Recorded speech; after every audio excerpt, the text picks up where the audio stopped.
ဇလန်အစမှာတော့ဆိုဖီယာဟာကုမ္ပဏီရဲ့လုပ်ငန်းတစ်တစ်ခုကိုအောင်မြင်အောင်စွမ်းဆောင်နိုင်ခဲ့လို့ရှယ်ယာ9%နဲ့အတူပါတနာအဖြစ်ယာတူတိုးမြင့်ခံခဲ့ရပါတယ်။ကုမ္ပဏီရဲ့တန်ဖိုးကဒေါ်လာတန်း200ရှိတာမို့သူမရဲ့ရှယ်ယာဟာတန်းချီတန်ကြေးရှိသွားပြီပေါ့။လုပ်ဖို့ကင်ဘတ်တွေကဂုံပြူရင်းနဲ့စနောက်ဖို့အတွက်ဒေါ်လာ40တန်းပေါက်တယ်ဆိုတဲ့ကန်ဆန်းမဲလက်မှတ်အတူတစ်ခုကိုလက်ဆောင်ပေးလိုက်ကြပါတယ်။ မစ္စတာဟေးစ်ကလည်းရှယ်ယာလွှဲပြောင်းတဲ့သဘောတူညီချက်စာချုပ်ကိုလွှဲပြောင်းပေးရင်းဆိုဖီကိုဂုဏ်ပြုစကားပြောလိုက်ကြပါတယ်吕唐，这是股份转让协议，现在该叫你苏总了。顾总抬举了，加油！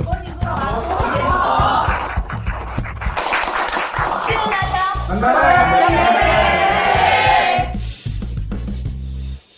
我并没有把这张整蛊彩票当回事，带回家顺手放在桌上，就去厨房做饭了。没想到这张整蛊彩票被老公看到了。 ဆာဖီဟာအဲ့ဒီလက်မှတ်ကိုအမှတ်မထင်ပဲအိမ်ကိုယူလာပြီးစပွဲပေါ်တင်ထားခဲ့မိတယ်။သူမမိဖို့ချောင်းထဲမှာဟင်းချက်နေတော့သူမရဲ့ခင်မွန်းဖြစ်သူလျောက်ကဒီလက်မှတ်ကိုတွေ့သွားပြီးတကယ်အမှတ်နဲ့တိုက်ကြည့်ကသူတို့မိသားစုဒေါ်လာ40တန်းပေါက်ပြီဆိုပြီးအကြီးအကျယ်ပြောပါသွားပါတော့တယ်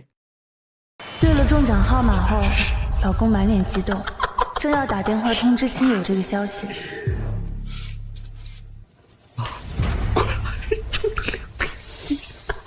我怕造成乌龙，正准备告诉老公真相，婆婆却突然闯了进来。 ။တရင်ကြကြချင်းမှာပဲရောက်ခမဖြစ်သူကအိမ်ကိုအပြေးလွှားရောက်လာခဲ့ပါတယ်